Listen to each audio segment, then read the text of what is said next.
Okie dokie. Fill me in on the week.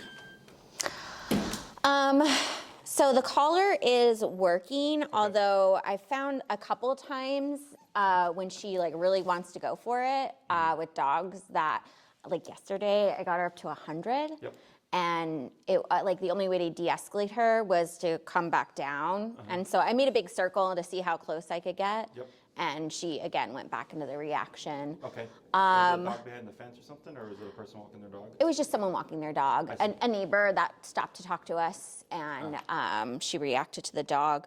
I think the collar works really well with people, like de-escalating if somebody's walking by, but she's still struggling with the dogs. I like, see. Okay. And I almost feel like she's getting more used to it and willing to like run through it, you know, or deal with the pain. Okay. Well, I've not had a dog override the collar in 12 years. So when you come up, will you please bring up a 2.25 from Springer collar, please? Yeah, I still need to get one. No Or worries. can I buy one here? Yep. Oh, thank you. So you're supposed to get a credit, okay? Because we have a promotion going on. I think Tina just forgot. Oh, okay. So it was, you get 5% of your training program credited towards you, okay? Oh, okay. So your collar is essentially free because you can apply your credit to pay for the prong collar, Great, okay? great. I told her to make sure to let you know so you could apply it to your remote collar. But the credit, it's there for you. You're welcome to use it towards any kind of retail. The prong collar will cover it, or the credit will more than cover the prong collar. And then you'll still, we'll probably email you something just to let you know, like, this is how much was deducted off your credit and stuff. Okay. And then if you need anything else, you're welcome to, we have food and treats here and stuff like that. Or if you ever need daycare or boarding, you can also use that credit towards that as well. Now that we're established with the training, I want to, like, whenever we do need daycare and boarding, I want to board her here. Yeah, so that credit is also applicable to that as well, okay? Perfect, that's great. So, in regards to the collar, yes, I've not had a dog override the collar. I've had dogs need 2 collars. Both 2 dogs are 150 pound. Yeah, dogs. like She's obviously much smaller. She is on a high powered collar, so I highly doubt that. So what we're gonna do is I have Bernard here, which I think Elizabeth may have introduced him. He's gonna be helping us today. He's a dog that I trained in like 2017. And then she wanted him to do a refresher, so he's doing a board and train. Also used to be dog reactive. Okay. Okay. So he's going to be helping out today, so we can create controlled context. Okay. So the reason why we're meeting here, so we can just kind of block out the environment, because there's the training obedience aspect, which is important, which is the turnaround stuff that you were doing and everything, right? But then it's hard to do that when you're also just jumping every 5 seconds to having to address the reactivity. Yeah. Okay. So to be able to focus on the obedience exercise, which is the foundation for everything, but at the same time, we can create controlled contacts to work on the reactivity without being overwhelmed. Okay? Yeah, I feel like most of our walks, at least around my neighborhood, there's so many dogs around there. So it's just trying to keep her from reacting, which she's getting better at, but still. So in terms of reactivity, percentage-wise, is it like 20% less? Is it 40% less? Is it 5% less? What do you? To her reacting to dogs, I don't. Math isn't my thing. I don't know if I could put a percentage. What would you? If you put, how much less do you think she's been reacting? Like 15 to 20%. Okay. It's discernible, but it's not like it's. It kind of also depends on the day, the time of the day too. Yeah, we had a date. Well, the date when she reacted really heavily to the other dog, she was just anxious the whole day. It seemed like we weren't going to get anywhere with Even her. inside the home? Yeah. We can wake up in the morning. We can tell how her day is going to go based upon how she behaves in the first 20 minutes of the day. Whether she's this morning, we knew she was going to be feisty and whiny because that's what she's been doing all day. Okay. Kind of like, oh, okay. Okay. So we can actually correct that as well. Okay. So there's going to be a lot of pieces to a bigger puzzle. It's good that you brought that up because typically the dog will be calm in the home, and then the moment that we go outside, they're vigilant. Yeah, she's very vigilant around the windows. Oh, one of ours. Oh, like to buy. Like a retail one, yeah. Oh, yeah, in case just to keep it that way. Okay, thank you. Oh, I don't know. Actually, someone was doing work outside of our apartment today, and I was in the middle of a meeting, and luckily I had the collar on her and had the leash, but she did react at the window in my bedroom, and I was able to de-escalate it quicker than it normally would have been. But What was the process there? she was lying on my bed. Okay. I'm in the meeting. She looks out, and she reacts, and I'll tell her, no, leave it. And so she'll walk away. She's pretty good about that, but sometimes, especially when I can't say that to her, and I really, if I can't distract her, she'll start barking and just bark really loud, kind of like she was barking at the other dogs in the I see. And then when you went to correct her, what did that look like?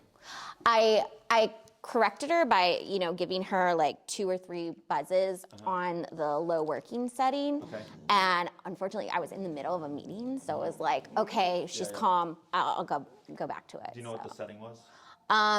It was just 30. 30? 30. Okay. So at 30, you were able to calm her down. Yeah, it worked a lot better de-escalating it inside the house than it does outside. Okay, cool. So, yeah, thank you. So, how long did you feel like you had her wear the collar inside the home? I've been keeping it on her the entire day. Okay. Just in case she does react to the window. We just generally try to verbally correct her before we do that. But yeah, I've just been keeping it on all day, and then at nighttime, I'll take it off of her. Have you been rotating the collar? No. Okay, so we want to rotate. Okay. So with remote collar, every hour and a half to 2 hours, I would rotate to an alternate side. Oh, If you leave it on the same spot for too long, they'll develop what's called pressure sores, okay? It's from the 2 probes pressing against the neck for an extended period of time. Okay. Similar to like people that are bedridden, they have to rotate them to try to alleviate pressure sores. They usually develop anyways because they're not moving for hours, over days, over weeks at a time, but it's a very similar thing. So, let's say 8 o'clock, it's here. 10 o'clock, it's here. Okay. 12 o'clock, it's here. You're just going back and forth. Okay. There is an option for what's called a comfort pad, which is meant for extended wear. Sit. For when I get cases like this where the owner's having to keep it on the dog all the time, I still recommend rotating. But if the owner happens to forget, it's not a big deal because it's actually meant for extended wear. Oh, okay. We have those here as well if you end up needing one. This here is the appropriate prong collar. Okay. So if you look at this, the fluidity of how that moves is what you're missing with the cloth part there. Yeah, the one that we actually put on her dog, and he's been reacting a lot better to the resistant because the of that. colorful one? Yeah. Yes. So this is an unaltered prong collar. I know you had mentioned that the prongs were difficult to remove. These are much easier because it's the same size as that one. Okay. And then here you would just push with your fingers, push down with your thumb on the plate, and you just pull out with that. Okay. And when you go to push in, you just squeeze, and then it's on like so. Okay. So this should work much better, and I'm curious to see how this impacts her reactivity during the week. You might see what we call alligator rolling, which is, you saw kind of something like that last class, where when you're pulling up and she was kind of grabbing at the leash and kind of like twisting a bit. Yeah. That's alligator rolling. Yeah. Except the dog will literally roll on the ground. Okay. It's a tantrum. I know it looks terrible. You got to just ride it. I told her that's what you told me it was, is her throwing a temper tantrum, and yes, she does a lot. She does the same thing when she's on her leash, the alligator roll. So I've seen it. It's silly. So here, just so that you're aware, there's a center plate, and ideally we want to keep that center plate as in the middle as possible. Okay, so if you ever alter and take out a prong, we want to keep them balanced. Okay. Okay. So this one has 1, 2, 3, 4, 5, and then 1, 3, 4. It's okay. So I took out one to see how this would fit her. Okay. If we end up having to take another, I would take one from the opposite side to keep them balanced. Okay. Okay. We don't want the plate and then a bunch of prongs, because when you use this, the bite is equal on either side. Oh, when okay. it's all prong and then the plate on the end, you get a rotational effect, which doesn't really do much for the dog. Okay. So I'm going to have you swap her out with this one. So you can put this one on her and then clip to the live ring on that one.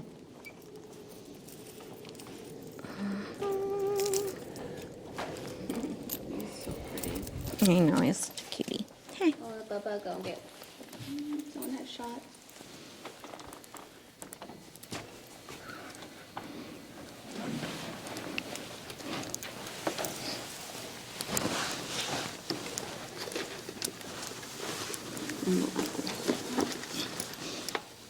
It doesn't help that my hands are a little sweaty.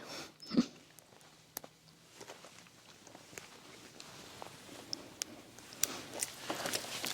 you go. Yeah, that looks to be correct. And then you're going to rotate it so the plate is on the bottom of her neck, and then the chain is on the top, similar to your cloth one.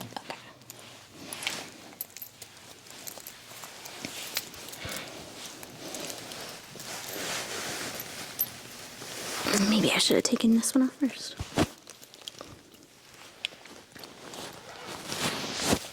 Oh, it looks like it got caught underneath. Yeah. All right, girl. I see where it's caught.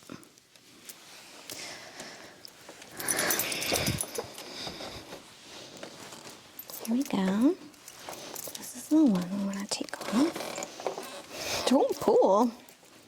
You're not helping yourself.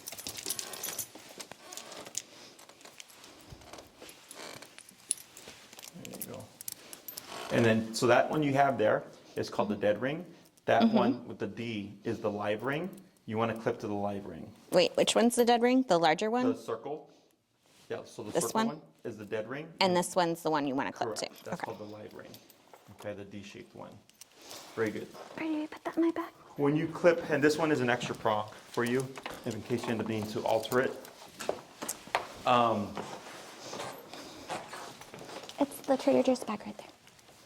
So what some clients like to do, I'm not sure if you're aware, but prong collars can come undone sometimes, is they'll take a carabiner and they'll clip the carabiner, or the chain to the carabiner, and the carabiner to the flat collar or the e-collar. So just in case, if the prong were to come undone, the dog is still secured to something. Yeah, my last dog was a runner, and I had to start carabining both of them to Correct. keep her From breaking yes. free, because she. So, if you decide to do that, which I would recommend just in case, is we don't want to inhibit the chain, so you can feel how it just moves a bit more smoothly. Okay, it's that smoothness idea that's what's going to help us de-escalate her much more quickly. Plus, we can get a bit more of the biting compression on her neck to see how that also impacts her. Okay. Okay. So we'll see how things play out for this week, but this is going to be a much better tool to help control or maintain her than your previous prong collar. Thank you. Questions on any of that? No, well, you did say the carabiner, you attach it from this. So the chain This would one? go through, right? So you clip the carabiner so it's the chain is flowing through it. And then Okay. Because you I want the see. chain to be able to move smoothly. Yeah. If you clip it to the ring and then the carabiner to the collar, it's going to impact the chain movement, and we want to try not to inhibit it as much as possible. Okay. So by having the chain go through the carabiner and then the carabiner attached to the e-collar, for example, you will keep the fluidity of the prong collar, but still have security in case it were to come undone. Okay. So going back to the inside stuff, you want to start breaking away from leave it and no, and going straight to the correction. Okay. Okay. When you cue your dog via the sound, and let's say she breaks away, but then 30 minutes later she's back at it again, it's that cycle that's kind of disempowering what you're saying. She may respond for the moment, but we're wanting the dog to carry the correction. Okay, so outside with the reactivity stuff, we want to get to the point where it's no reactivity. Okay, so when we were addressing her last class, we weren't saying no or anything. It was just consequence anytime she acted out. Right. The issue was we had to go lower for obedience, but then much higher for the behavioral stuff, right? So that's why it was difficult. Plus of the my Pitt's collar, the smallest size was still too big for her. Yeah. So now that we have more consistency inside the home, as you noted, it doesn't seem like you have to be very high, right? Like the 30 was working. I believe her number is probably going to be a little bit higher than 30 because you said it took about 2 to 3 taps, I think, right? And we want to try to get things on that first one if possible. Yeah, outside I determined 35 as a working number for her. But as soon as, for the obedience. Yep. As soon as we ran into a dog, it had to go right up. Yeah, I gotcha. So what we're gonna start with first is the obedience stuff. And then if she were to trigger, I got the color right here, to Bernard here, I'll walk you through it. If he reacts, I have his color so I can correct him as well. And then once we get just the baseline stuff down, then we're gonna do controlled context where I can press her threshold by bringing Bernard into her personal space, okay? So what the idea is here is that right now outside, you're obviously not getting that close to people. So the threat that the dog is giving off, right, is too great. So the theory here is if I can bring in Bernard into this close proximity and get her to tolerate that, when she goes out to the real world, everything should be that much easier. Because she's like, oh hell, I had a dog right here to me. Yeah. And it was fine, right? So if a dog is 4 feet, 6 feet away, that should theoretically be easier, okay? The other thing is, so this week you went as high as 100, right? And now, when you went to that level, did she actually stop or did she push through it? She continued to push through it. Okay, so then we have 27 more levels, theoretically speaking, okay? And we also have the continuous button. So we still have options available to us. So the whole thought of today was review the obedience stuff as we should have, but then also controlled context with Bernard here, just so that we can get a bit more of a handle on what she's gonna need, okay? I have had cases where it was 127 for every single thing in order for us to eliminate the behavior, okay? Every case is different. Her size, her breed, none of that stuff determines this. It's how willing is she to perform the behavior she wants to do, okay? So what we're gonna start with first is I'm gonna have you just show me what you remember through the healing exercise, okay? And you're currently set to 35, correct? I'm 30, 35. Okay. Cool. So you can just kind of move back and forth here, kind of aiming for the center. All right. And then, yep. Keep her on the left. And I was trying to remember this. If she pulls away, do I correct her? Because that. So she should be walking at your side. Okay, so yep, you're gonna turn here. And how much is a pull away for a correction? Because she So kind if of you feel pulls tension, out. So we just do That it. would be tapped, and you would keep moving. Okay. Okay, so go ahead and turn.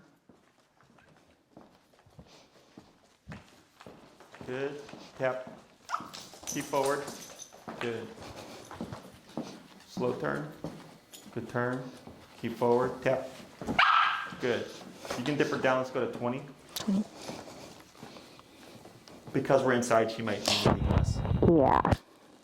Yeah, she's definitely more reactive outside. Forward. Good. Good turn. Good turn. Tap. Good. Keep forward. Tap. Good. Turn. Good turn.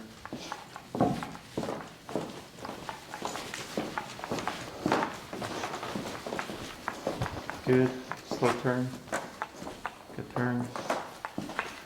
Tap. Good. Keep forward. Slow turn. Good turn. Now slow walk. Slower. And stop. Good. Okay. So to answer your question earlier, how much is too much in terms of her, right? So the reason for holding your leash as you are is you're giving her enough slack to make a mistake, okay? But not too much that she has full rein, and not too much that the leash falls underneath her legs and gets tangled up, okay? So if you're walking, the purpose of being relaxed is I know if there's any tension, it's not from me, it's the dog, right? So when you were walking this way and you felt this, what does that tell us? That I need to correct her. Correct. That needs to correct her because there is tension on the leash because she's not doing what she's supposed to, right? So that would be the give. If you're walking with your dog, it should feel like you're walking with nothing at all, okay? Because the dog is at your side, focused, paying attention, so there is no tension, okay? So if we have slack in the leash and I'm relaxed, you know, we have that J, and then all of a sudden I start to feel this, clearly she's drifting. Yeah, that actually reminds me this week it's been a challenge to get her to pay attention because there has been an increase in bunny rabbits and birds in my neighborhood. And I feel like she's on the hunt every time I go outside with her. Like she's like tight and ready to look for them. and she's looking at the spots we saw that we ran into them before. So tap, tap, right there. So we can correct that. Okay, so if your dog has prey drive, this is great because it's similar to reactivity. Okay, it's simply impulse control. Okay, so if she sees a rabbit, oh, I want to chase it. Oh, I see a dog, oh, I want to bark at it. It's the same impulse.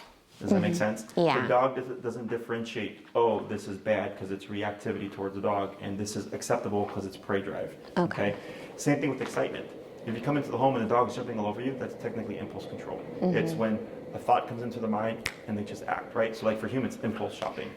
Right? Yeah, we always talk about her impulsive thoughts because we have 2 cats, and it took her, like, we kept telling her, like, nope, put that impulsive thought out of your head, because she's gotten much better. She doesn't pounce at the cats really. But yeah. Outside, different story. Different story. Correct. So here, going back to the inside stuff and not using cues is the more these impulses are met with physical consequence, the less likely she's going to resort to them. Okay. So when you're across the board, like, hey, this is just not going to happen, it's going to hopefully, ideally help her intensity outside be less. But if she's already inside on high alert vigilance and barking at sound she hears, whatever, and then you go from that to outside, now it's even more like your dog is just like on 15 or whatever. Okay. So if we can get her to be more passive in the home, when you go outside, theoretically, she shouldn't be at a 10, she might be at a 5-6. Does that make sense? So 5-6 is much easier to corral back down to 0-1 than 9-10. Okay. So I am definitely in favor of keeping that collar on throughout the day, just remembering to rotate. And then instead of using your cues of no or leave it for any looking out the window or barking stuff, you're just jumping straight to your remote every time. Okay. So we want her to relate the thought process, the mindset, the impulsiveness to the correction. If you cue her no, if you cue her leave it, and then you correct, she's tying the correction to the words, not to the behavior. Okay. So it's a tiny detail, but it means a lot to a dog. Okay. So our inclination as humans is to always use sound because we can communicate via sound. Your dog does not know what any of these words mean. Okay. She may have created some kind of pull her over, some kind of association, but she doesn't know what they mean by definition. Okay. So if she was doing something that another dog disagreed with, that dog would simply nip or bite her. Okay. There wouldn't be a conversation. There wouldn't be like, hey, I'm not a big fan of like, you barking in my face. The dog would just go boom, and then she goes, all right, I don't tip. I don't bark at your face because I will be met with the physical consequence. One more tap here. Tap, tap, tap, tap, tap, tap. Go ahead and bump it 5 levels. Tap, tap, right there. Good. So I don't care that she sat. What I wanted was disengagement. Okay. So remember, reactivity, fight response is forward moving, right? We will always want the dog to move away from. So when you tapped her, and she probably saw a fly or something, right? And when you tapped her, she felt it, kind of calmed down a bit, but obviously still in this vigilance. We went up 5 levels, and then after a couple of taps, she backed away and decided to sit down. Yeah, I think just thinking back on the last week, she's not disengaging, even as I increase it on the walks. So we're not to this level yet. There's a lot of variables. One can be proximity. How close is that dog to you? One can be size of the dog. One can be what's the dog's energy. Is it a calm dog, an excited dog, a reactive dog as well? All these things are factors, okay?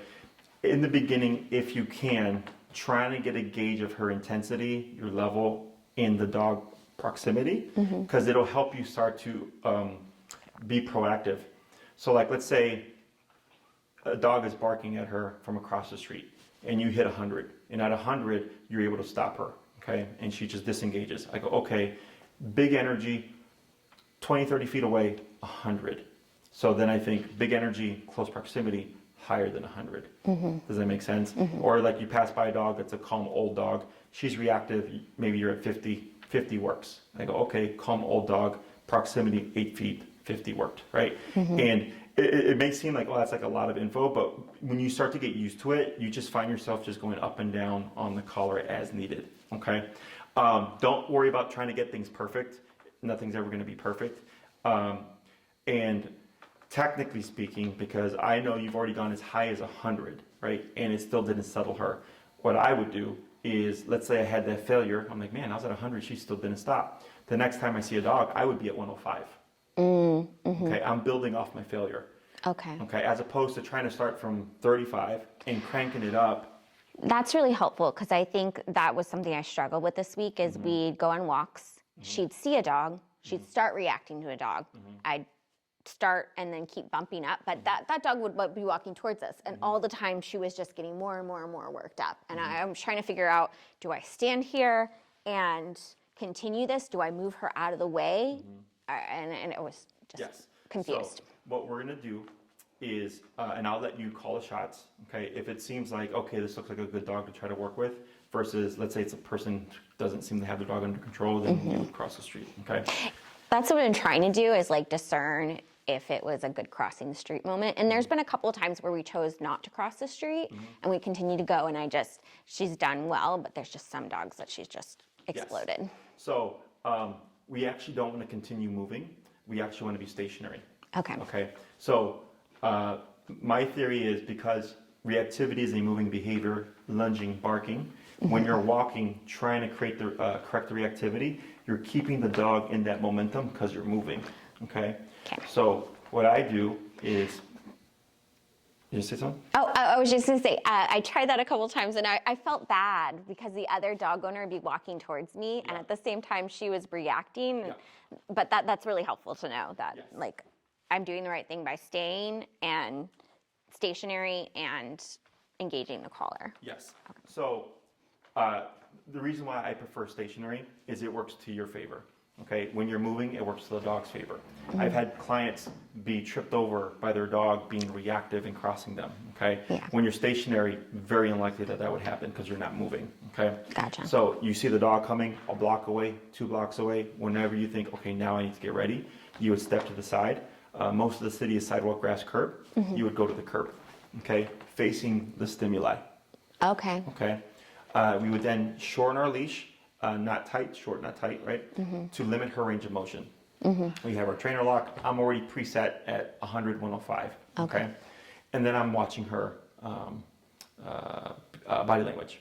Okay. Let's say she notices a dog, right? She does a Kevin Hart meme, right? She's just like looking at the dog. Right there, if you know, hey, that's the starting point. Boom. Right there. Okay. I think that was where I was struggling then because I was just increasing it and it wasn't helping. That's okay, yeah, because that's why I want to be here, so we can just have information and not be interrupted every 5 minutes by dogs, okay? So, even though it's just this, okay, because I know where she's gonna go and how intense it is, I would already just correct it at the 105. Okay? If you do what you were doing, which is gradual increase, right, which is not wrong, is one, it can amplify the dog because since you're not there, you're just pissing them off. Yeah, I think that the dog we ran into where we brought it up to 100, it seemed like she was getting more agitated with me and she was whining and I could tell like it was to the point where it wasn't just that she was barking at the dog, but she was kind of throwing a temper tantrum and I was struggling. So when we're already there, ideally it's instantaneous, right? So like if I'm at 105 and she looks and I'm like, boom, probably, and a little bit of the residual outburst, right, that I told you is in response to the collar, not the dog. And then maybe she does this, where she's like sitting I know. right behind you, okay? And then the dog passes, okay? Because what you just told her right there is, even if you give me the slightest thought of reactivity, you are going to be met with a very harsh consequence, okay? So for some dogs, performing the reactivity is rewarding enough that they will take 127, even 127 continuous, okay?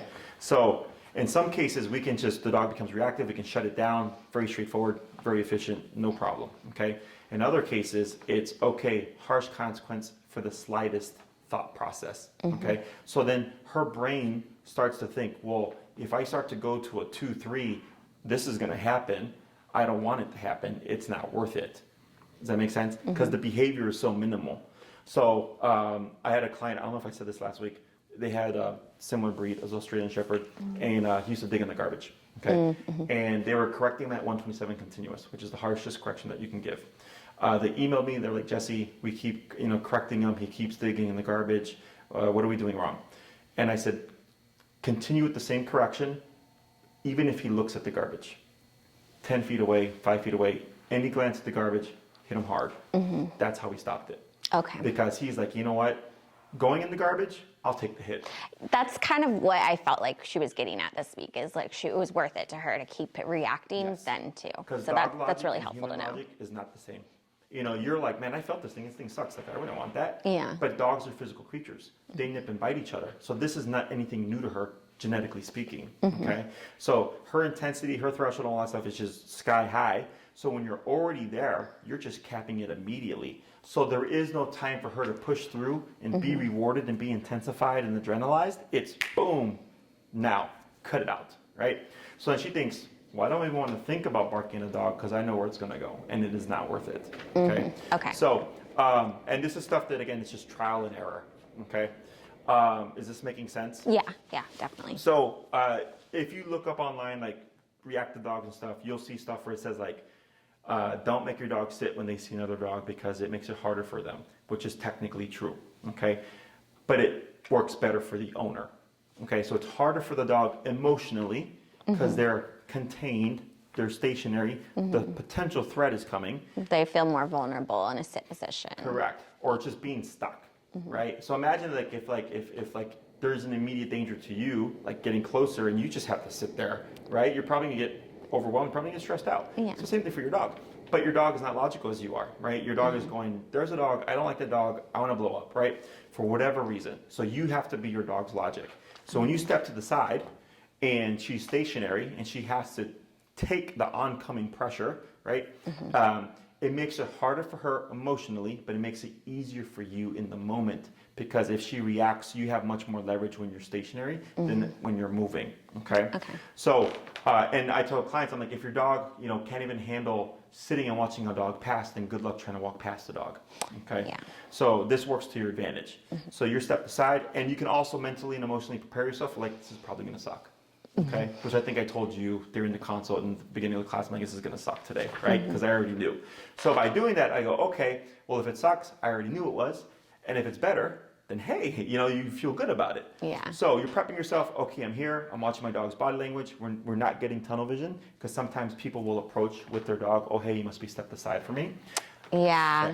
That may happen, okay, which if it does, no, we're training, not ready right now. Okay. Yeah, we walk together a lot, so she can like counteract somebody and say like, I'm sorry, she's training, give space. Sure, nice. Because it helps. It helps. Teamwork. So we're stepped aside, leash is short, watching, but also keeping an eye on the environment. And the moment you see any kind of escalation, there's the correction, okay? She has a response. Let's say she does this. The dog walks past. She does nothing. Perfect. 105 worked. 105 worked at a lower intensity in terms of her behavior. Okay. Next time you see a dog, you can dip down to your normal obedience number. You see another dog, step to the side. You're at the curb, shorten your leash, 105, because it worked last time. If it didn't work the last time, I'm at 110. Okay. So by doing this, we're going to get to the answer that much more quickly. Okay. If you hit 127 and you're like, man, Jesse, she just pushed through 127, then I go, okay, we got to figure something out, because I've not seen that, at least not with a dog this big, okay?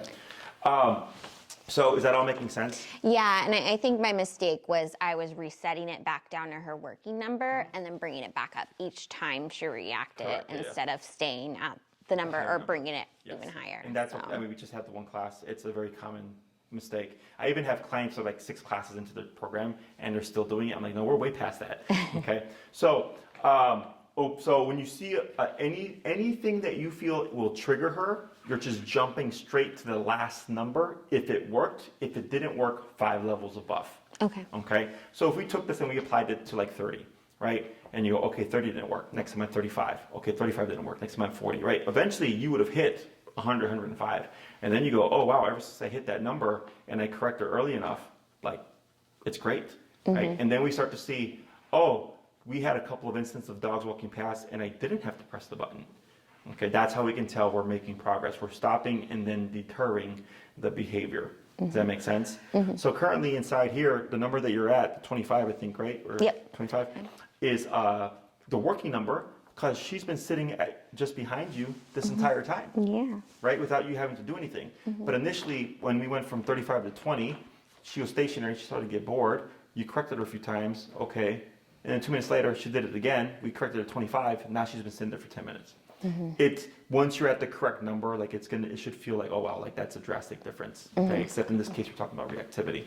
Make sense? Yeah. Question on any of that stuff? No.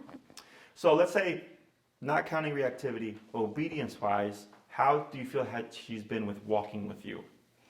Actually, I felt like at the beginning of the week she was doing well obedience-wise, but we saw a couple rabbits, and it seems like ever since we saw a rabbit one night, that she has been very vigilant immediately when she goes outside and like almost on the hunt for it. Okay. Do you have a stoop when you walk out? Like, is there like a little space for you? Yes, yeah. We live on the 3rd floor, so we go downstairs and there's a closed off area before we go outside. I see. Where does the vigilance start? Usually as soon as we step out the front door of the building. Okay. Is there any space for you to step to the side to address her before you start the walking? Yes. Yeah. Okay. So I'll tap. Yep. And then just keep relaxed. So what you're gonna do, you're gonna walk out to the space, step to the side, shorten your leash, and if she's vigilant, you're just gonna be still. You're gonna tap her on the collar.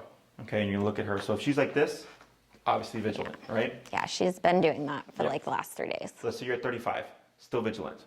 40, still vigilant. 45, still vigilant. You're gonna do the same process, but except now we're gonna build off of 1 tap.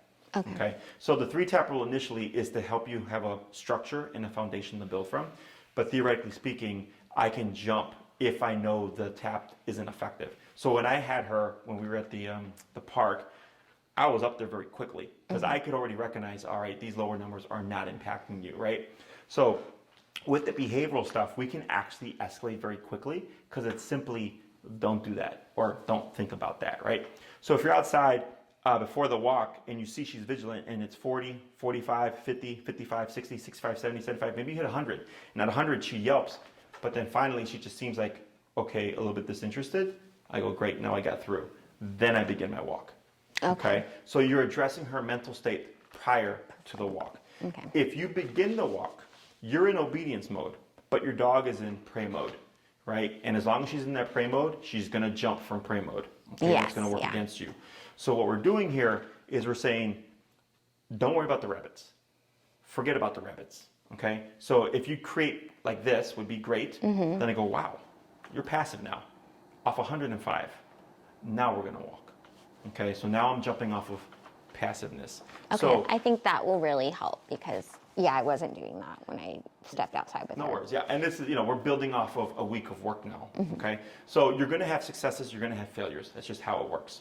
But we can progress faster. Like, for instance, with the reactivity stuff, I was like, if it fails at 30, next time I'm at 35. If it fails at 35, next time I'm at 40. I'm not going to do 30 20 times in a row hoping that it's going to work, right? That's just painful for the human emotionally, but then also for the dog, because now I'm really just prolonging the process as opposed to, oh, you need 105, here it is. Make sense? Yeah. So at that point, once you feel like you've de-escalated her, you could dip your number down to a 35. This is going to be an experiment, okay? Because now we're in obedience mode. Okay. Because we've neutralized the prey mode, she should be receptive to 35. And then walking with you and being more at your side. Okay. Should you see a tap? It's okay. There you go. Should you see a dog, because she started sniffing the ground. Oh. Should you see a dog, you would then step to the side, jump to that 105, right? Whatever that number is, shorten your leash, and then see what happens. Okay. She becomes reactive or starts to build. You correct her, you address her, go and pull her to your left. Pull, pull, pull, pull, pull, pull, pull. Very good. Pull a little bit forward. Very good. Excellent, that's fine right there. And we see what happens, okay?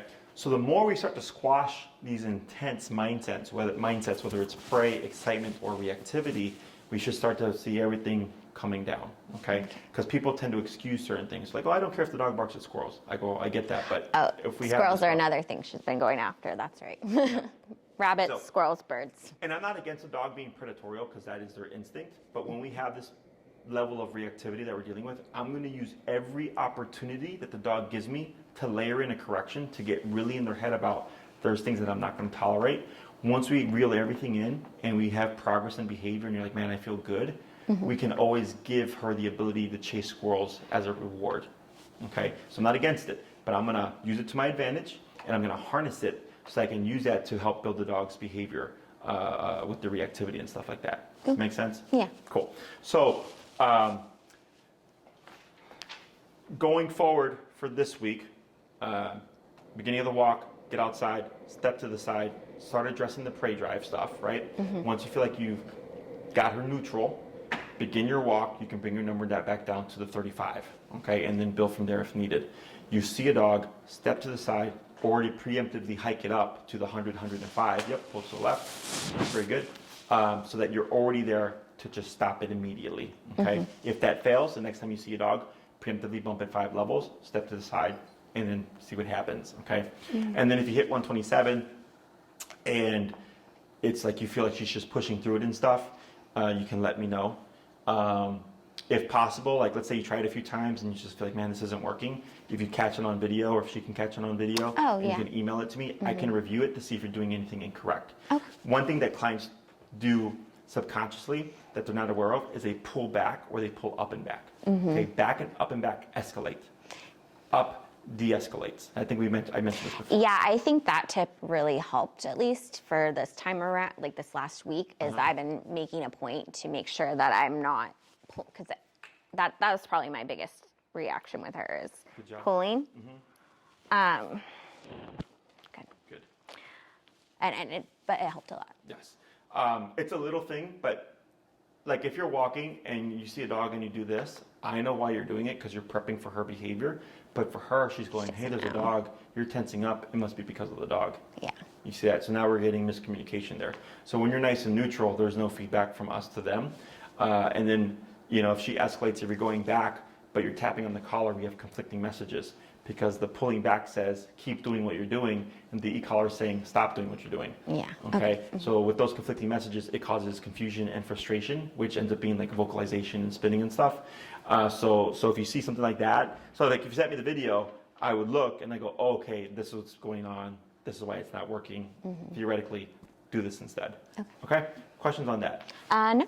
Cool. So we're going to do another back and forth here. Okay. So when you're walking with her, she should be at your side in unison with you.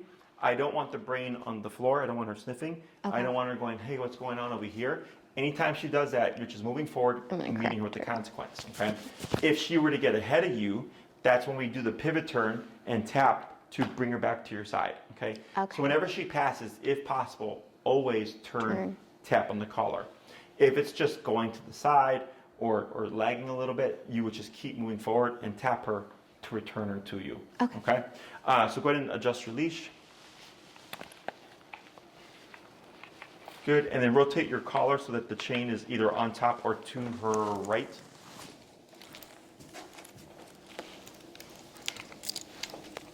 There you go. Okay. And then what else do you want to do? What else do I want to do? I just did it. Oh, I loosened it. You had all the slack. Yeah. She had like this much leash. Okay. Yeah. So you want to give her the slack. Remember, we want that J. Ideally, the bottom of the J hanging by the armpit height. Okay. Would be the perfect length. Okay. All right. Go ahead and move forward. And she kind of pulled aside and Turn. Good. Keep relaxed. Keep forward. Good.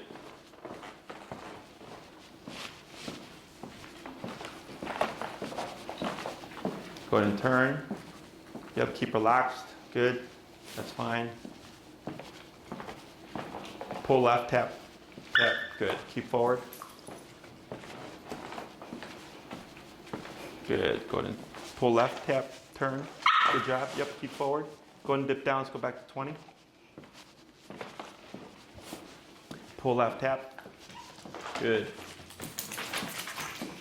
Go ahead and turn, keep relaxed, good. Better. Better.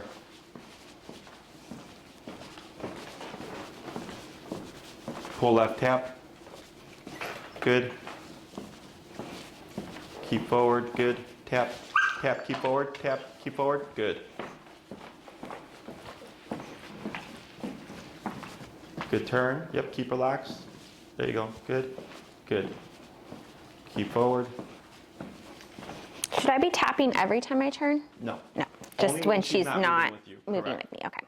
So here, this is fine, this is fine, this is fine, good. Good.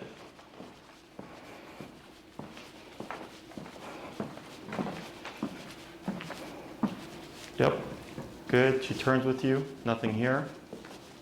Now slow, slower. Now you see how she's getting ahead here, right? So here, what would you do? Tap. And? Stop. No. Tap and turn. Turn. That's right. Okay, so I can see she's much more focused now, but I can see a couple of times on coming back, you can actually hear it in her steps, like it starts to speed up. So when you have the slack there, you know, you're walking your pace, and I go, okay, I hear her speeding up, and you see her getting ahead of you, immediately turning and tapping to bring her back to your side. Oh, okay. Okay, so it's a skill, right? That's You have right. to like learn to recognize the positioning and stuff. But her right shoulder should not go past your left leg. Okay. Okay. So earlier when you were walking, she was like perfectly in line with you, and then once you came back here, she started to speed up. Okay. So we're gonna try this again. Okay. So when you're walking, if you start to feel or see her speed up, just by default you'll turn away and tap on the collar to bring her to your side. Okay. Okay. Go ahead and move forward.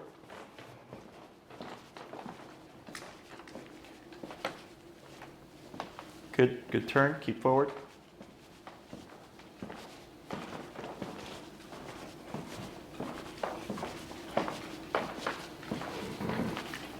Good, go ahead and turn. Good turn, good.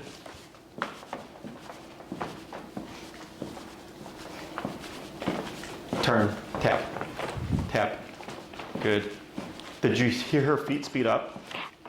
A little bit. Yeah, I think I need to pay more attention to it. That's all right. So go ahead and turn. Okay.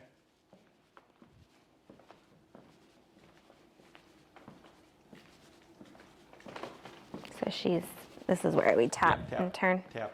Good. There you go. Keep forward, keep relaxed.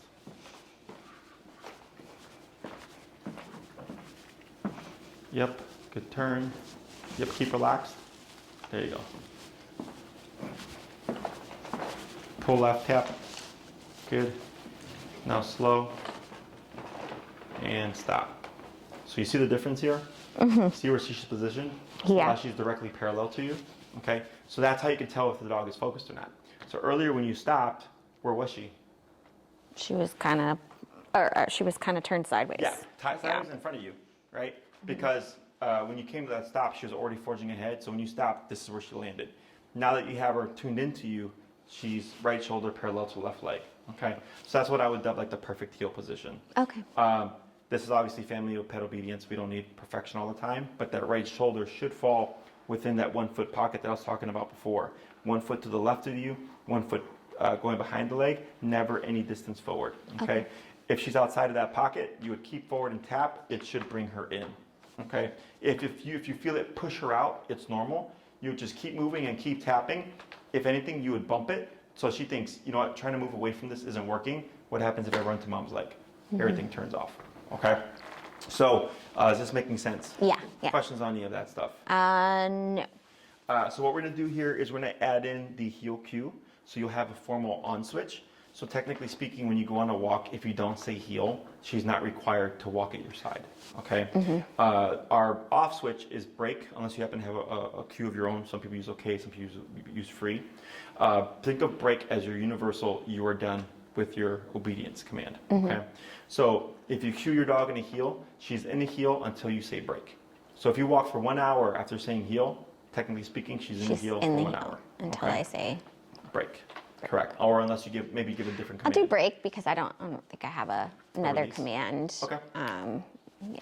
So break is the universal release. So like if she was in a sit or in a down or in a place command, you would say break, and that tells her, okay, I'm free to be a dog, okay? There are still rules in play.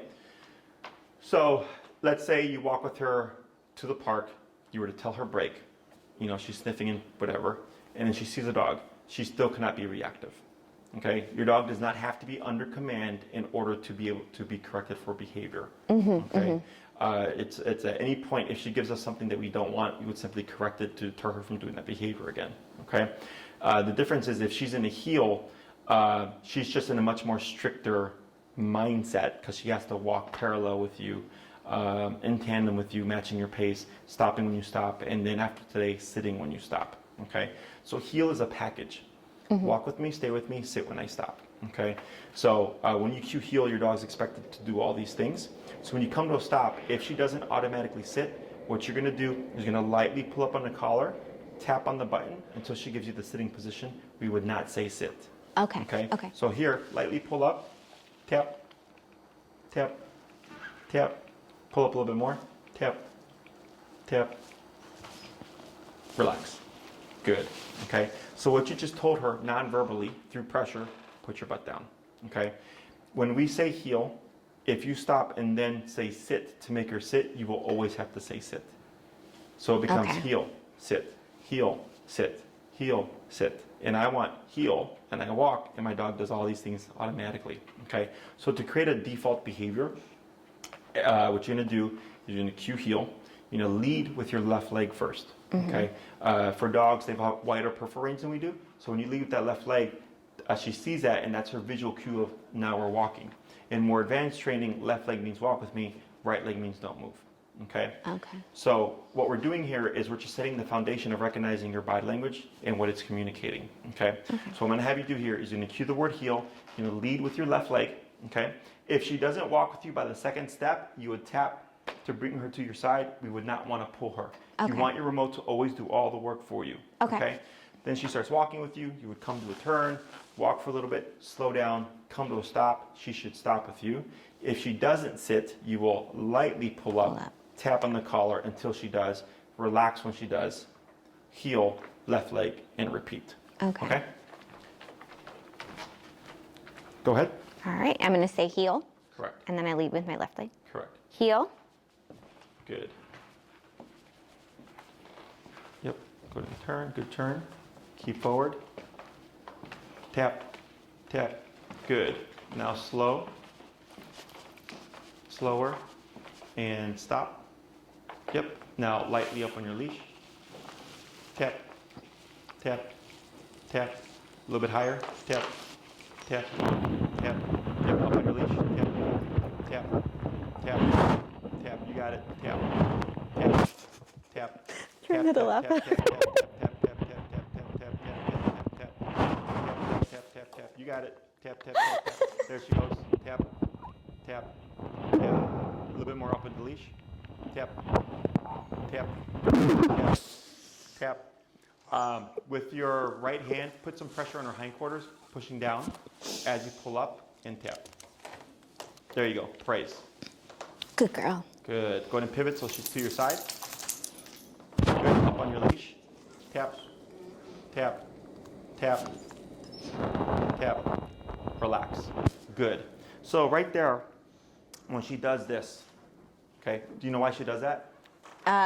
She's trying to support her upper body so she doesn't feel the discomfort from the leash. What else?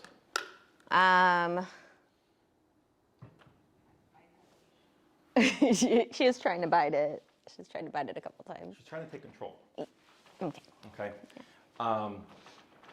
The leash is your physical connection to her, right? It's how we are able to manipulate the dog to a degree. So you'll see where they'll grab the leash with their paws or even bite the leash and pull at it to try to get that control back, okay?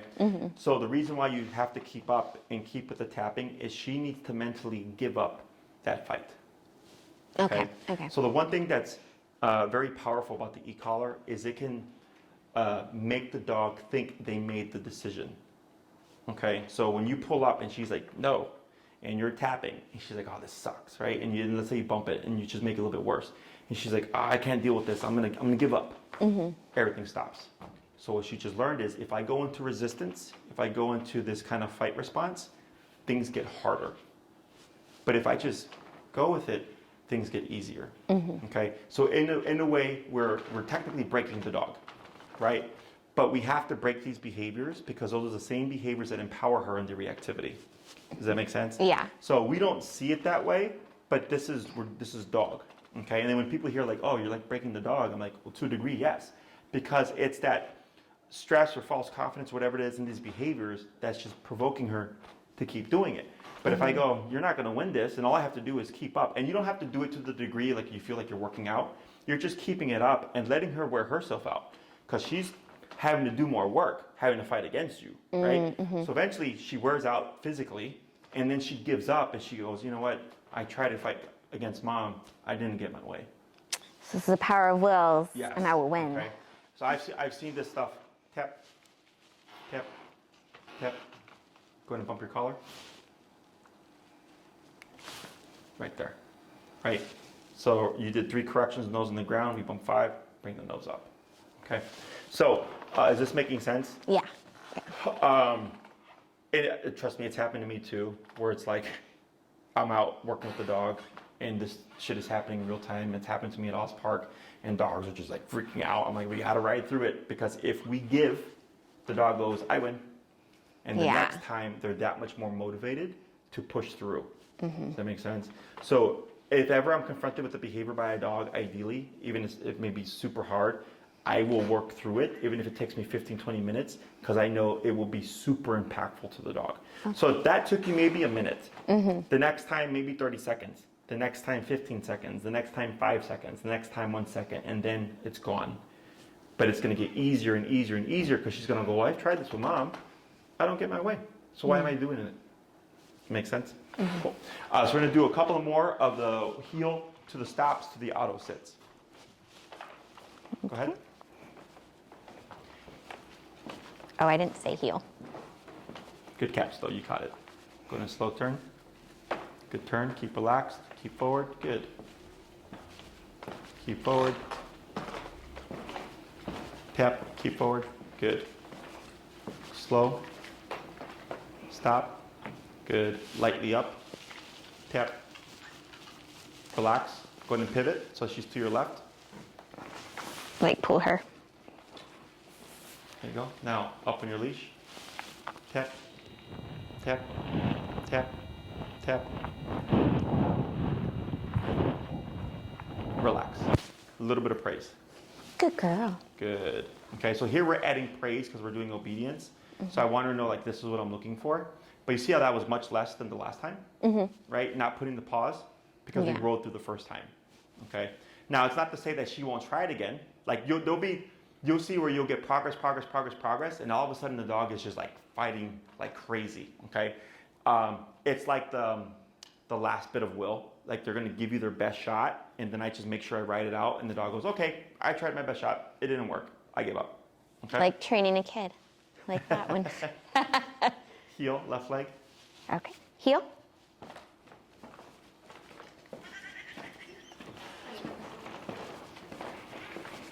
Good, slow turn. Good turn. Keep forward.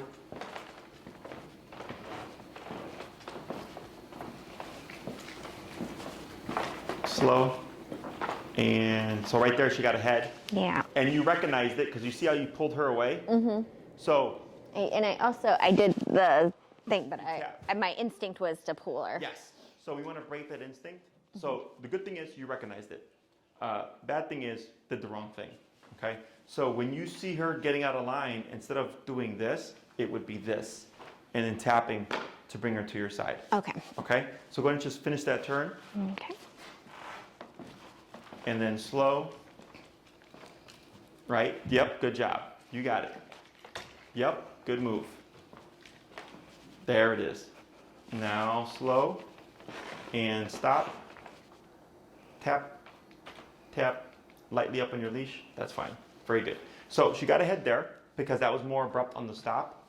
But you did turn, turn, turn.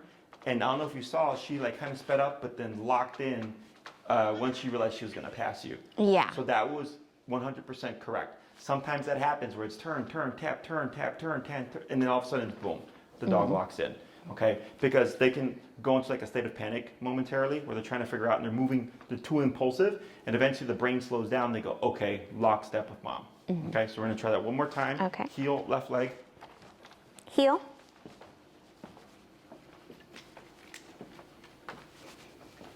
Good turn. Keep forward. Tap. Good. Keep forward. Because she was distracted by Bernard. Oh, yeah. Keep forward. Yep. Then slow turn. Good turn. Now slow walk. Slower. Stop. Okay. So you see how she was changing her pace there. Lightly up on your leash. Tap. Relax. Very good.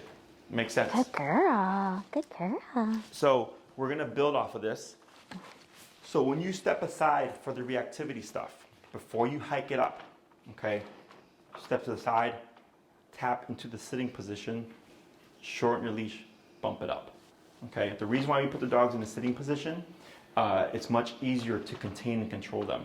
So by doing this up and tap, we're conditioning her to do this, right? So if she blows into reactivity and I pull up and I'm tapping, it should push her into passiveness, also a sitting position, okay? I care more about the passiveness than I do the sitting position. So if you tap her and she settles down but she's standing, I'll accept it, okay? Also, if a dog lays down, which we wouldn't allow, we would pull up, tap to correct her, is people tend to give slack, right? The dog lays down, or I want to give my dog slack. If we do that, she has more leash to lunge forward. When she's sitting like this, you're able to shorten it and limit that range of motion. And if she were to try something, she's not going to get that far. Okay, so that's why I prefer to have the dog in a sitting position when I'm trying to control the reactivity stuff. Okay, questions on that? Nope. So for this week, now when you go on your walks, you would already start at 35 for your obedience number. Potty break first, and then heel, left leg forward. Okay, I want you to start getting used to, before you come to a stop and before you come to any kind of turn, to slow down first. Okay, at least 3 steps, more is fine. When you slow down, what should she do? She should stop. Not stop. Or What are you doing? I'm still walking. She You're should still slow walking. down with me. She should slow down with you, right? So you're telling her something is changing. So she has time to see what's going on, and you should be able to stop in unison. If you slow down and she keeps going, what does that tell you? That she's not focused on me. Correct. What would you do in response? I would correct, tap, and turn. And turn. You would tap and turn. So that slow Or down. turn and tap. Exactly. That slow down is giving her the opportunity to avoid the correction, technically speaking. Okay? If you were to stop abruptly, she's going to keep going. So think of it as driving. When we're driving, we slow down before a turn or a stop to let other people know we're doing something different. Blinkers and all that stuff, right? Same thing for your dog. If I'm gonna stop and or turn, slow down. Okay, at least 3 steps, more is fine. If she slows down with you, we're good, and then I can just do the turn as needed. If she doesn't slow down with you, I would just pivot, turn, tap to correct her back to your side. Okay? Questions on that? No, the one question that I do have though is I'm going to use heel and brake. So when I get home after we're done with our walk, when I get to the door, and take our collar off, is that when I say brake? Yep. Or Or you can heel her inside the home, and then you inside. release her. It's all up to you. Okay. But you have to say heel in order for her to be under command. Okay. What you might see is what we call defaulting, where the dog will walk at your side as if they were in a heel. So then the owner doesn't say anything because they think the dog knows. But theoretically, the dog's not in the heel, so we can't correct them for any kind of heel mistakes. Make sense? It would be technically unfair. So when you say heel, you're clocking her into work. And when you say break, you're clocking her out of work. Okay. Okay?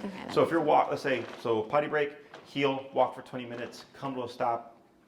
Okay, it's a nice empty grass, whatever. Break, 5 minutes to go potty. Okay, we're done. Heel, walk home, get home, go inside, come to a stop, take off the collar, break. Okay, you can do it however you would like. So if you say break and you want her to go back under command, you'd have to cue heel again. Okay. At this stage, I want you to say heel every time you go from stationary to motion. We would not say heel to correct her. So if she drifts, we wouldn't say heel to bring her back. We would tap on the collar. Okay. Okay. Because now that serves as a reminder or a warning. We don't do that. It's, I say heel, you're expected to do this. If you don't, I am going to correct you. Okay, it's that mindset and that level of accountability and consequence that is going to help rein her in. Okay, when you're doing your turns and the correctional turns, no need to say heel. Okay, if you need to, you turn and tap. If it's a correction, if you're turning and she's turning with you, we're good. That's what she's supposed to do. Okay, so heel tells her again, walk with me, stay with me, sit when I stop. Okay. Okay. Questions? No. Alrighty, so let me have you, walk towards the wall. You're going to come back this way. Okay. Stopping about halfway between the wall and me. And we're going to put her in a sitting position. And we're gonna come back this way.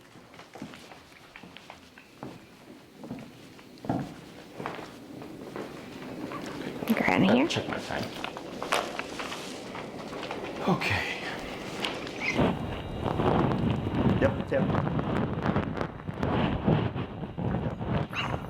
Tap. Tap. Tap. Tap, tap, tap, tap, tap, tap, tap, tap, tap, tap, tap, you got it. Tap, tap, tap, tap. Tap. Can you bump it? Tap, tap. Tap. Tap. Tap. Yep, right through it. Tap, almost. Tap. Tap. Right there. And there it is. Up on your leash.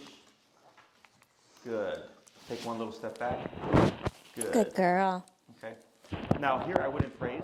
Oh no, Why would I because not she had been acting up. Correct. She had been. Correct. Okay. So.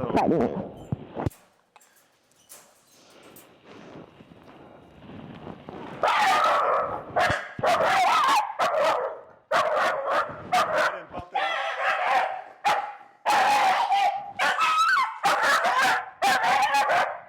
All the way up. up. Tap. What's your number? 59.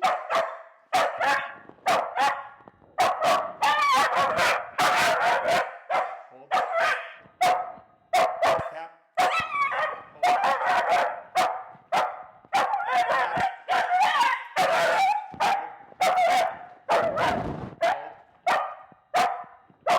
What's your level now? I just bumped it up to 108, but I haven't tapped her yet.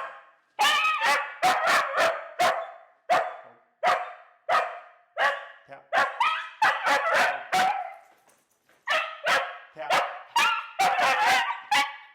Hold. Pull to your side. No tap. Sorry. Hold. There you go. Good. Tap. Now you're gonna anchor. If she moves out of place, you're gonna just only use the prong collar to shift her back into position. No tap. Okay. Up Okay. on your prong. A little bit more up. More up.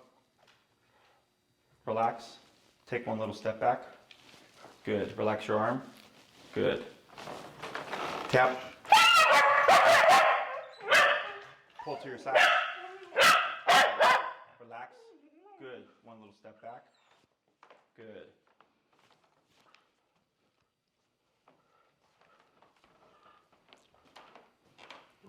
Tap.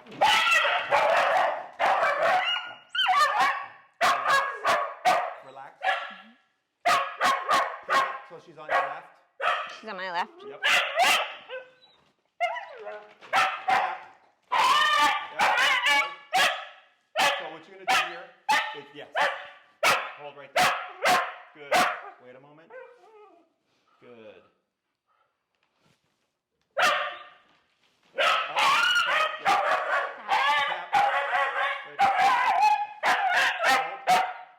Relax. Good. Up on your leash. Up. Good. Relax. Pivot to her side. Good. We're at 108.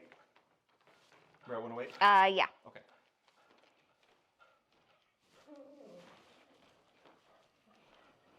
Yep, hold. Pull her forward. Good. Relax.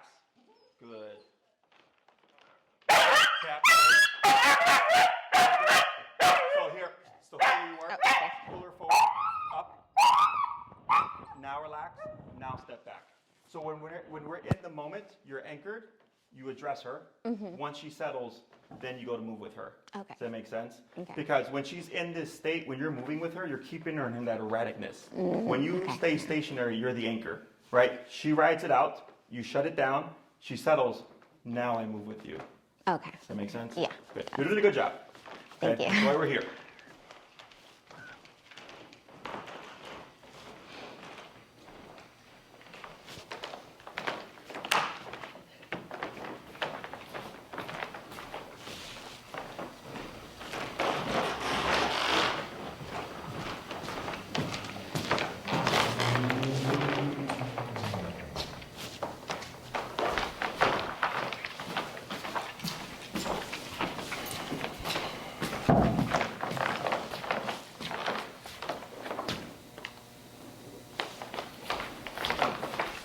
Good. Go ahead and shorten your leash.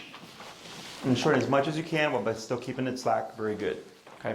I'm going to try to come as close as possible. Okay.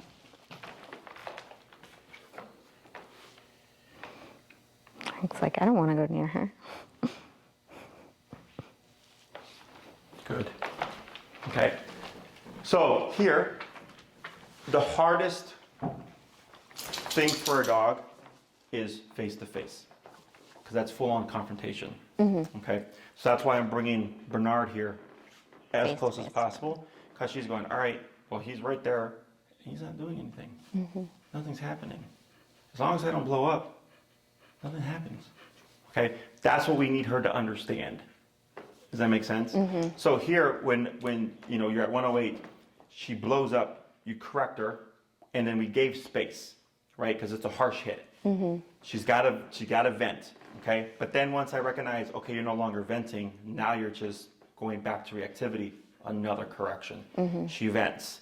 Okay, now you're back to reactivity again, another correction, right? So now she's starting to go, okay, well, heck, every time I go back to barking at the dog, and the target is the dog, not frustration, this thing that I'm getting frustrated with, the harsh hit, comes back again, right? So that's why we have to do controlled contacts, because outside it was random, right? And without being able to close the bubble, theoretically for the dog, that still is a threat, because it never came close. Does that make sense? Or the person's like, oh, I'm getting out of here, right? So by the time we can actually settle the dog, the person's gone. Yeah. So then the dog's like, well, did my barking scare them away?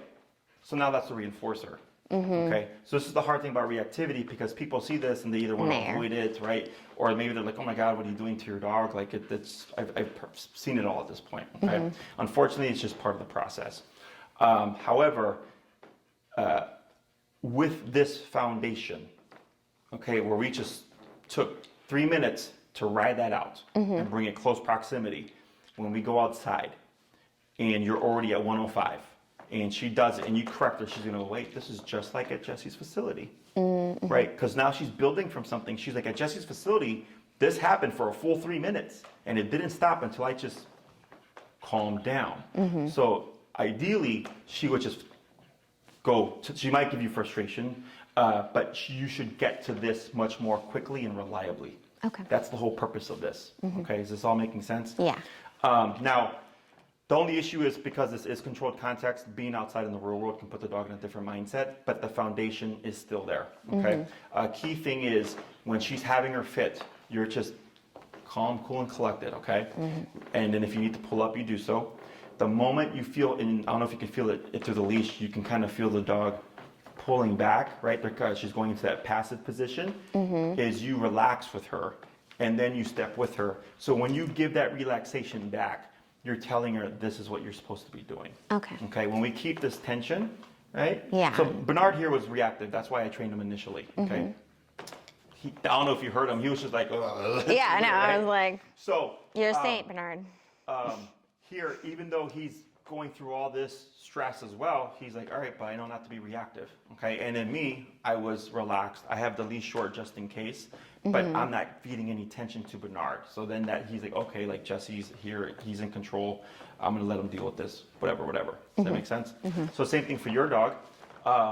When you put that tension, you're containing her, right? Pulling up, helping her de-escalate. The moment you feel de-escalation, we de-escalate with the dog as well, okay? And that is rewarding her, reinforcing her, hey, that tension that you felt, the moment you went into passiveness, it went away. That harsh correction that you felt, the moment you went to passiveness, went away. Okay, so ideally when you work with her during this week, you should find yourself settling her down quicker and quicker and quicker, and then ideally not reacting to the next dog. So then you might find, wow, her reactivity is every other dog now, and now it's every other dog, and then every other dog. You should start seeing greater and greater gaps in that reactivity, because we have found a number, if this is the correct number, to not only stop her, but then deter her. Okay, that's always the thing, stop and then deter. If you find, oh, I have to do this every time, she stops much more quickly, but I have to always tap her, then I go, okay, well, 108 isn't enough. Now I'm at 115. So that makes, I'm still, that process still happens. And I've had dogs where clients are at 127, and every little thing, even obedience, is 127, to whittle the dog down to like, you know what, I'm just not going to be a jerk and I'm going to behave myself. Okay? Question on any of that? No. Okay, so I'm going to do a couple more pass-bys. And you see her sitting position? Yeah, she looks very relaxed right now. Yeah. The lip licking here is a stress response. Okay. Okay, which is okay. It's okay for her to feel stressed when she sees the dog. It's not okay how she handles the stress. Okay, so the lip licking, just so you know, tells you, hey mom, what's happening right now is bothering me. Okay, so that's your cue of like, okay, I might see something here. She's lip licking, but it doesn't necessarily mean she's going to blow up. Okay, what the next step that I want to see here is that she's going to be panting. Okay, panting is venting stress, and it's also a relaxation. Okay, so here with that mouth closed, for me that's tension. I don't like that Bernard's here. I don't like that he's that close, right? But then once you really whittle through the reactivity, and she's like, okay, I gotta deal with the stress somehow. Like he's doing. Exactly. You're gonna see a stress panting. Okay, that's what we also call detoxing. The negative energy has to go somewhere. So it'll either be shaking, salivating, well-eyed, panting, any number of things. That's a dog getting rid of all that negative energy and stress. Okay, it's just part of the process. Then after that, what we see is neutrality, where the dog's like, okay, like, you know, I know if I act up, I'm going to be harshly corrected, but nothing's going to happen with Bernard, so I'm just going to be calm and neutral, and I'm not going to care. Okay. Question on any of that? No. All right. So I'm going to do a couple walk arounds.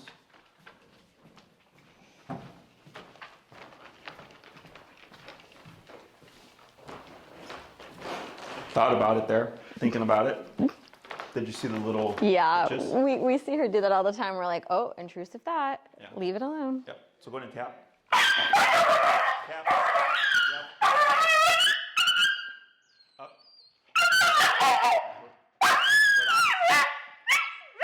Stand by your side. Good. Wait a moment.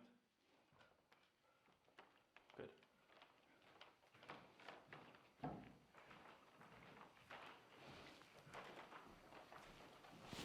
So why would I correct her there at 105? Because she knows that it's going to be that harsh amount again, and Even that if- it's not worth the fight. Correct. So she was going to a 1, that leg twitching. And I don't know if you saw a little bit of the shoulder threat. Yes. No, not going to happen. Okay. So there, we see it push her into the behavior, right? So not uncommon at this stage, because she's so pumped or so adrenalized or so used to, right? Her first instinct is fight response. Yeah. Okay. So we correct the shoulder threat. She blows up, right? We let her ride it out. I think, was there one more correction?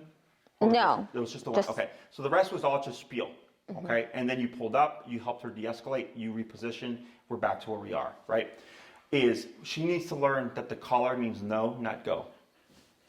Okay. The way we teach this is through repetition, which is why we're doing this. Okay. So then I've had dogs take 15 minutes, 20 minutes. I had one dog take 45 minutes, where it was just the entire time until we broke the dog down. The dog was like, all right, I give up. And I go, cool. Now the dog's learned how to just completely shut off. Okay. Here, back to that calm, passive sitting position. Okay.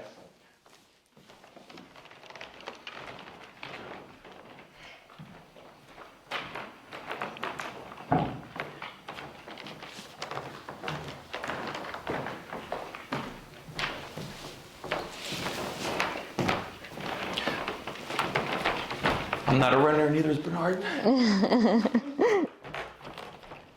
see it building? Yeah. So, Good. Pull to your side. Good. Relax. Tap. Tap. Pull to your side. Relax. Reposition. Good. Good. So why did that happen? she was angry Why? because she's tapped at the high level. What else? She was nervous because the dog was running, Yes. like the trot, More instead energy. of, yeah. Okay. So these are stages. For reactivity towards human is almost always the first thing that goes away. Then it's calm dogs. Then it's excited puppy type energy.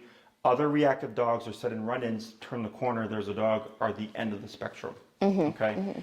So as you progress with her, you'll most likely kind of see that progress where it's like, oh yeah, like walking past calm dogs or whatever, easy. Then when you see puppies, she blows up, right? Then once you work past that, it's like, okay, now it's when the elevator doors open.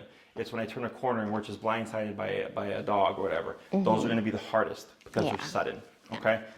That is to be expected. I think that makes sense too now. When I was walking her, the dogs that we were able to walk past were calm. And the ones with the more higher energy, like the dog we ran into was another dog like her.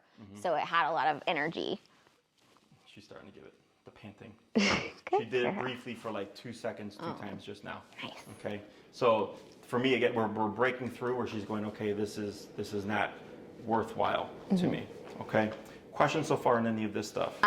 No. I think this has been incredibly helpful because, it just in practice, like I started to have, well, what is this, and you've been able to answer Excellent. everything. So So we still got 10 minutes, so I want to use this as much as we can. So I'm going to swap places with you. I'm going to be stationary with Bernard. And don't worry about heel. You're just going to walk, okay? When you walk around us, you're going to walk with her on the outside, okay? So you'll be coming around this way. We're going to see how she does, okay? If she blows up, you just keep your movement and you would tap her. We wouldn't really do this in real life. We're simply just doing this here because we have the capacity to. I want to see if we can get her to the point where she'll just ignore him even if she's in motion. Okay. Okay? Go ahead and move forward.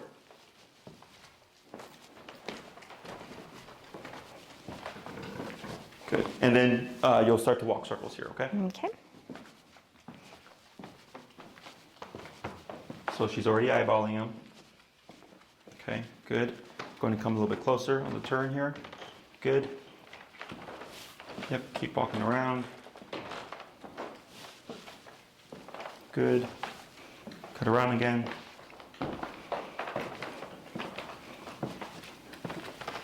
Good. So you see how she glanced and licked her lips right there? Okay. So she's trying to figure out what's causing this harsh correction. Is it Bernard or is it what I'm doing? You can come in a little bit closer. Yep, keep forward.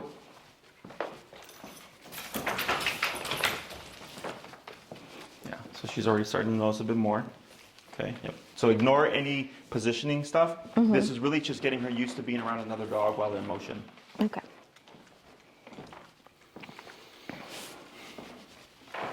Yeah, so she's licking her lips more and more as you get closer. Okay. Yep, there it was, good. So still looking. Yeah, tail straight up, yeah. That's one of her things, like at the park, it was like touching the sky. As soon as I see that, I realize I gotta go do something. Good. So here, what you're gonna do is you're gonna figure eight, you're gonna come back around, but she's gonna be on the inside. Okay. Okay, go ahead and shorten your leash a little bit more. Good. And then, yep, so you'll turn around and you're gonna come around us again, but this time she'll be facing in towards Bernard. Okay, so I'm gonna come exactly. here, and then I'll, Yeah, cut through like that. like this. Yeah, there you go. So a lot of lip licking here. I know, he's like, I don't wanna go near that dog. And then I'll come back Yep. here. I'm just gonna walk by just like that. Good. And then come in we'll close. turn. So you're just keeping like this kind of 4 to 5 foot proximity right now. Okay. Yep. Good. Yep, keep forward. Yep, you cut again. Come through here. Yep. Very good. And you're going to circle, and you're going to approach us and come to a stop out right there.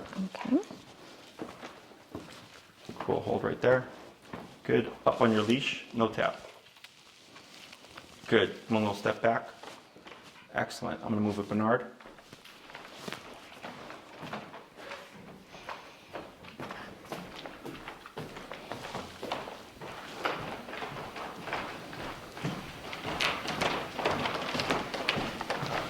Good.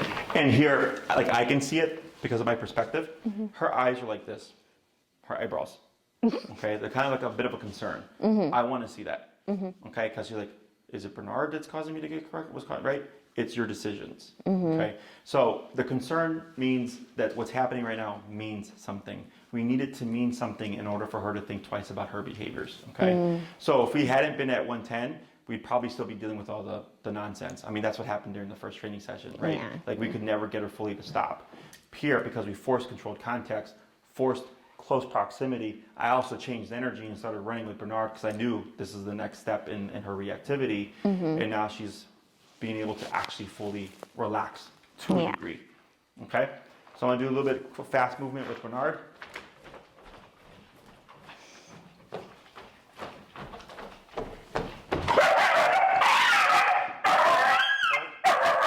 Relax. Good. Go ahead and pivot so she's to your side. Good.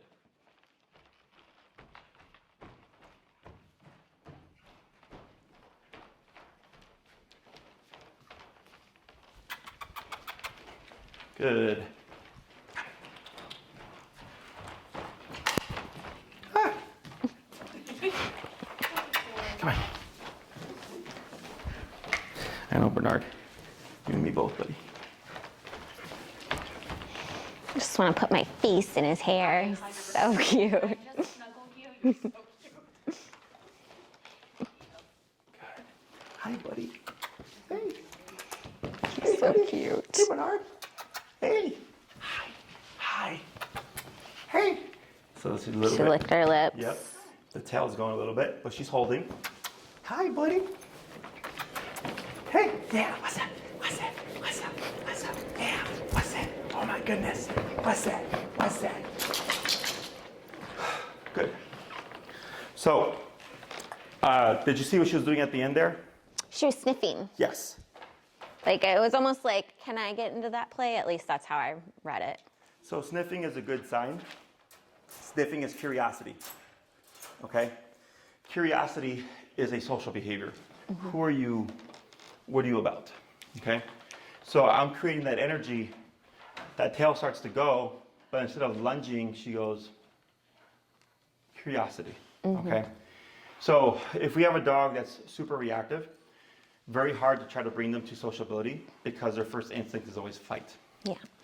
Once we start to squash these things and the dog goes, well, if running is not an option, fighting is not an option, avoidance is not an option, blah, blah, blah, blah, what's left? Well, I'm kind of curious now, right? But if the mind is always fogged by fight response, forget about it. So like when I work with clients that want to bring their dogs or try to socialize their dogs, I tell them if we don't squash the reactivity, we cannot move the socialization, okay? Because the dog is stuck in fight response. So we always have to resolve that first before we can actually move to the next stage, okay? So this is good. More of an idea of like 108 or 110 causes a big reaction, but has taught her to actually contain. So the pass-bys became super easy, but then it became the bigger energy, right? We did that, was like 2 or 3 corrections there. And then she's like, okay, big energy, I don't bark at that either, okay? So I hope from this, when you go into the real world, stepping to the side, preset it, you're already there, it should feel very straightforward, okay? The rule will still apply if it fails at 110, because that's where we left off at today. The next time I see a dog, I'm at 115. I'm still gonna apply that rule, okay? The high response to the collar, I believe should start to diminish once she starts to realize like, this means just cut the crap, okay? And then we'll see how the rest of the week plays out, okay? One thing I've noticed just in the last week since we've been practicing the training is she's been more affectionate with me and closer with me. Also, the vet had given her trazodone for daily use, and I haven't given her any at all since we started the training. So, and we haven't thought, oh, she needs it. Sure. She's been a lot more calmer. Okay. So let's see how this week plays out. Yeah. I'm hoping that we just build more on what we established. I'm gonna leave it up to you. If the week goes better, but you're like, you feel like you need more controlled context, we can meet here again. Okay. Just let Tina know a few days beforehand. So I would say give it 3 to 4 days max, and then let us know. Okay. So that she can adjust anybody who may be after you. Okay. The next thing would be if, like, let's say you start to apply this in your neighborhood and you're seeing a drastic change, and you're like, wow, this is like this was the answer. I would recommend going to Oz and trying it on your own as also a factor of like, can we pull it off there? Okay.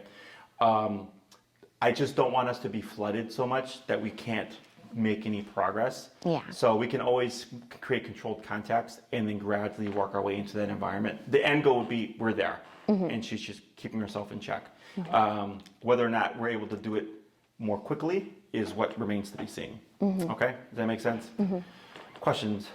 No, I think you were thorough. Yeah, all the questions I had when I came in, you answered. Excellent.